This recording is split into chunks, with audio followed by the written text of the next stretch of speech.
नमस्ते बच्चों, मेरा नाम है सचिन कुमार और आप देख रहे हैं अपनी बायोलॉजी क्लास भजनपाल भाटी कॉलेज की ओर से।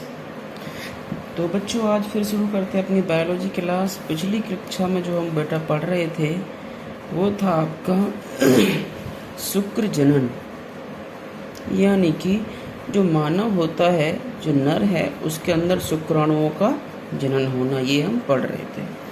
इसके अंदर ही हमने कुछ चीज़ें पढ़ ली थी। आपको याद होगा कि इसमें हमने 3 प्रावस्थाएं भी पढ़ी थी। गुणन प्रावस्था या मल्टीप्लिकेशन फेज कहते हैं। दूसरी थी आपकी ग्रोथ प्रावस्था, वृद्धि प्रावस्था, जिसे ग्रोथ फेज भी कहते हैं। और तीसरी वाली थी हमारी बेटा परिपक्वन प्रावस्था, जिसे मैचुरेशन फेज भी कहते हैं।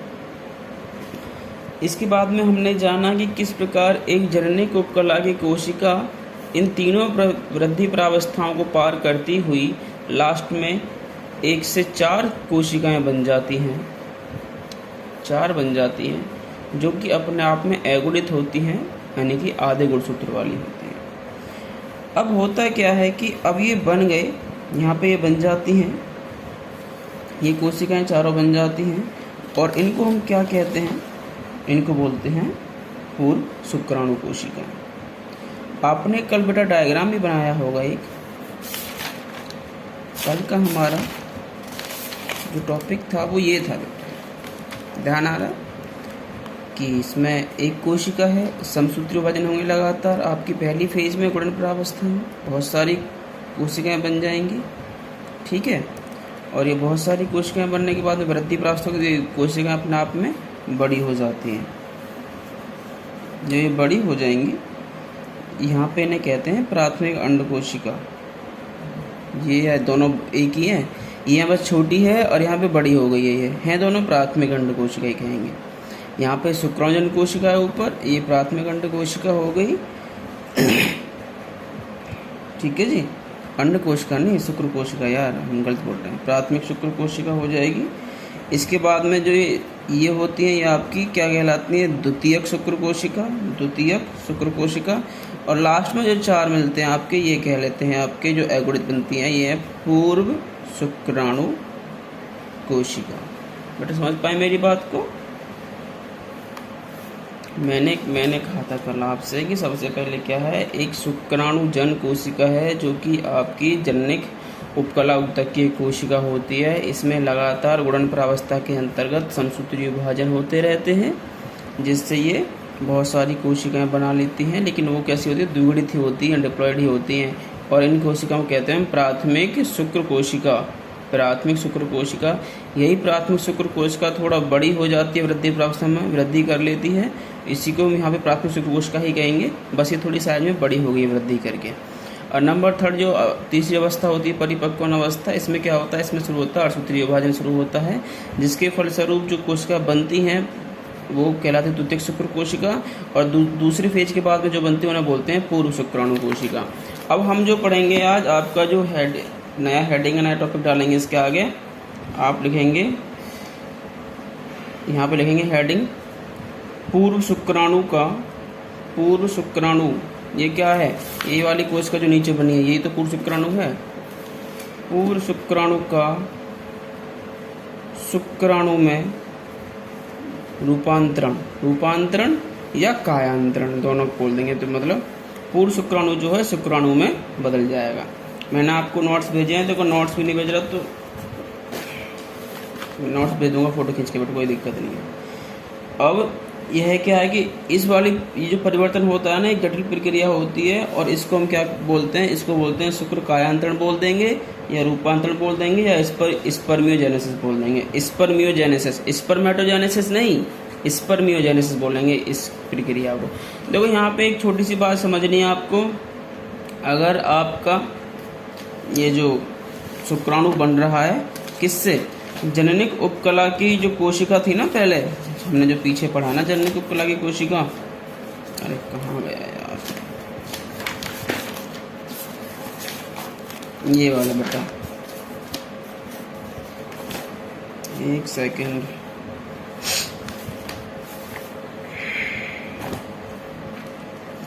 ये जो शुक्राणु जन कोशिका, इसका क्या नाम है? इस कोशिका का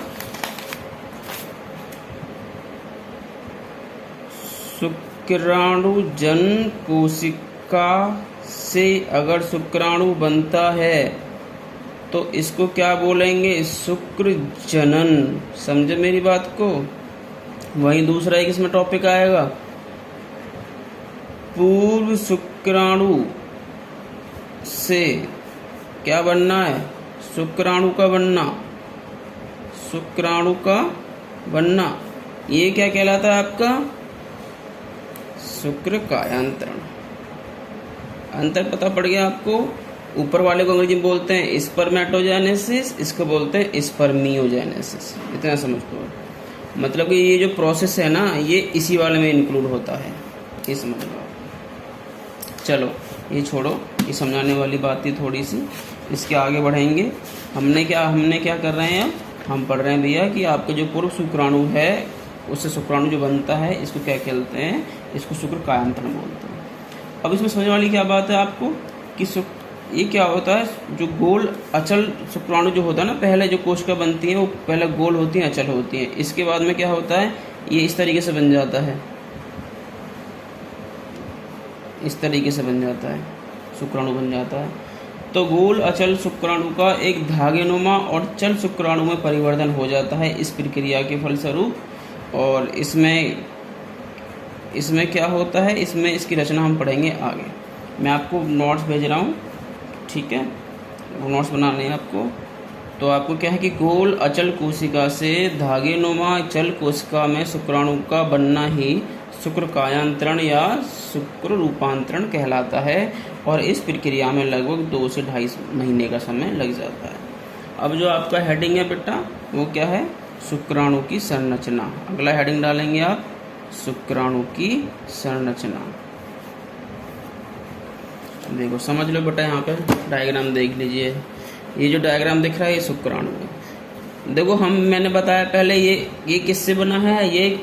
यह शुक्राणु जन कोशिका से बना, जो बिल्कुल गोल थी। पहले जो जननिक उपकला की कोशिका थी बिल्कुल गोल थी ना, उससे पूरे तीनों फेज हो गए, गुणन प्रावस्था और आपकी वृद्धि प्रावस्था और परिपक्व प्रावस्था के बाद में आपके क्या बना? पूर्व शुक्राणु बनता है। उससे शुक्र कायांतरण के फलस्वरूप ये वाली प्रक्रिया, ये वाली स्ट्रक्चर बनता है। तो मतलब शुरू में एक गोल थी और देखो कैसे चल बन गई है और लंबी बन गई है। तो ये क्या है? शुक्राणु बन गया है। अब समझ लो इसके 4 भाग होते हैं, 4 भाग होते हैं। इसको माइक्रोस्कोप में देख सकते हैं। ये पतला होता है, पतला लंबा होता है। इसके 4 भाग होते हैं। पहला होता है शीर्ष का, ये वाला भाग। शीर्ष क्या होता है कि इसमें ना एक अगुणित केंद्रक होता है और ऊपर एक कैप से ये टोपीनुमा संरचना है। और इस टोपी संरचना को बोलते हैं हम एक्रोसोम। क्या बोलते हैं? एक्रोसोम या अग्रपिंडक। अग्रपिंडक या ACROSOME, एक्रोसोम से ज़्यादा रखते हैं लोग इसको, एक्रोसोम होते हैं। तो एक्रोसोम में क्या होता है? कुछ एंजाइम होते हैं और एंजाइम का एग्जाम्पल लिखेंगे आप। यहाँ पे लिखा हुआ है हाइलूरोनिडेज, हाइलूरोनिडेज। तो यह एंजाइम का काम क्या होता है कि जब भैया ये शुक्राणु किसी मादा के अंदर जाता है ना, मैथुन क्रिया के फलस्वरूप, तो वहाँ पे जो अंडा होता है, अंडे की झिल्ली को तोड़ने का काम यह एक्रोसोम करता है। क्योंकि इसके अंदर जो जेनेटिक मटेरियल है ना, गुणसूत्रीय जो पदार्थ है, आनुवंशिक पदार्थ, तो वो उस अंडे में कैसे समाहित होंगे कि ये जो एक्रोसोम में से निकले हुए एंजाइम है ना, ये अंडे की झिल्ली को तोड़ देते हैं और इसके जो आनुवंशिक पदार्थ हैं वो अंडे के अंदर पहुँच जाते हैं। दूसरा भाग इसका ग्रीवा यानी गर्दन होती है, ये वाला भाग। ग्रीवा में क्या होता है? ये एक छोटा सा भाग तो होता है, इसमें 2 तारक केंद्र होते हैं। अच्छा, एक तारक केंद्र तो यही होता है, दूसरा तारक केंद्र से क्या होता है? ये पीछे आपका जो ये अक्षीय सूत्र बना है, जो पूंछ मारा एक तार सा, इसका निर्माण होता है। क्योंकि इससे ना ये अपने चलने में, इसको दौड़ लगाने में आसानी होती है, इससे ये चल सकता है आसानी से। जो ग्रीवा का मुख्य काम क्या है कि इस ग्रीवा में भैया बहुत सारे माइटोकॉन्ड्रिया पाए जाते हैं। ग्रीवा तक ही खत्म हो जाएगी। इसके बाद में नंबर 3 आएगा मध्य भाग। मध्य भाग में माइटोकॉन्ड्रिया पाए जाएंगे। देखो यहाँ पे 2 तारक केंद्र है, एक आगे एक पीछे। ये तारक केंद्र यहाँ से शुरू हुआ और ये इस प्रकार से इसमें बनता हुआ पीछे वाला दूसरा तारक केंद्र यहाँ तक पहुँच जाता है। ये एक सूत्र सा बन जाता है, एक धागेनुमा रचना बन जाती है। वहीं तीसरा भाग लेंगे मध्य भाग। मध्य भाग ये होता है थोड़ा फैला हुआ सा। इसमें क्या होता है कि इसे पावर हाउस कहलाता है। पावर हाउस क्यों कह रहे हैं? क्योंकि बेटा आपने पढ़ा 11वीं क्लास में कि कोशिका का शक्ति गृह या पावर हाउस कौन सा होता है, माइटोकॉन्ड्रिया होता है। तो इसमें ना बहुत सारे माइटोकॉन्ड्रिया होते हैं और इन्हीं माइटोकॉन्ड्रिया की वजह से इस जो आपका शुक्राणु है इसको ऊर्जा मिलती है, जिससे कि आसानी से चल के आगे की ओर जा सके। तो मध्य भाग में क्या बहुत सारे माइटोकॉन्ड्रिया पाए जाते हैं, जिसकी वजह से वो आसानी से अपनी ऊर्जा लेकर आगे की ओर चल सकता है। लास्ट का भाग आपका चौथा बचा पूंछ। पूंछ में क्या है, ये शुक्राणु का अंतिम भाग होता है, तो बताइए आपको। और इसके बीच में क्या वो तारक केंद्र का जो अक्षय सूत्र था इसके बीच में होकर गुजरता है, वो तुम्हें पता ही है भैया पहले से। ठीक है, ये कहानी खत्म। ये 4 भाग इसके पूरे हो गए। आपको ये डायग्राम बनाना है बेटा। देखो वीडियो को ना आप यहीं पॉज कर लो, वीडियो में सही फोटो आ रहा होगा। वीडियो को ना आप यहीं पे पॉज कर लो और पॉज करने के बाद में आप इसके डायग्राम बनाओ, आसानी से डायग्राम बनाओ और नोट्स बनाना है, ये भी लिखना है आज आपको। उसके बाद में हेडिंग डाला है शुक्राणु की संरचना, और ये पूरे 4 भाग इसके 4 भाग होते हैं, शीर्ष, ग्रीवा, मध्य भाग और आपका पूंछ, ये लिखना है 4। ये डायग्राम बनेगा। अब डायग्राम बनने के बाद में क्या है बेटा आपका, ये लिखना है आपको कि जब मैथुन क्रिया होती है, मैथुन क्या होता है यानी कि सेक्स करना, यानी कि मेल फीमेल जो होते हैं ना, जब मिलते हैं आपस में, जब बच्चे पैदा करने के लिए मिलते हैं, तो क्या होता है जो नर होता है वो 30 से 40 करोड़ शुक्राणु एक बार में निकालता है। एक बार जब वो कोशिश करता है तो जिसका वीर्य निकलता है उसमें लगभग 30 से 40 करोड़ शुक्राणु होते हैं। और सामान्य क्षमता की लगभग 60% शुक्राणु को ना सामान्य आकृति का होना जरूरी है। अगर उससे बेकार है, मतलब किसी के पूंछ नहीं है, कोई साइज में छोटा है, तो वो बच्चे पैदा करने में अक्षम हो जाता है, यानी कि बच्चे पैदा नहीं कर सकता वो आदमी। ठीक है, और जिनमें से कि 40% शुक्राणु ना बहुत तेज चलने चाहिए। तुमने देखा है ना कभी कि बहुत ज़्यादा रेस लगती है, क्योंकि जिसके अंदर ज़्यादा माइटोकॉन्ड्रिया होंगे, जो जितना बड़ा होगा उसके अंदर उतने ही ज़्यादा माइटोकॉन्ड्रिया होते हैं, उसकी पूंछ उतनी लंबी होती है और वो उतनी ही तेज़ी से गतिशील हो सकता है और जल्दी पहुंच के, पावरफुल पहुंच के अपने जो अंडा है महिला के फैलोपियन ट्यूब में लगा हुआ, वहाँ से जाके मिल जाता है, जहाँ पे कि दोनों मिलते हैं और निषेचन की प्रक्रिया होती है। ठीक है, तो बेटा कल हम पढ़ेंगे अंडजनन। आज आपको क्या लिखना है, ये वाला टॉपिक और शुक्राणु की संरचना, आपको ये 2 चीज़ें आज आपको फिनिश करनी है। ठीक है बेटा, थैंक यू।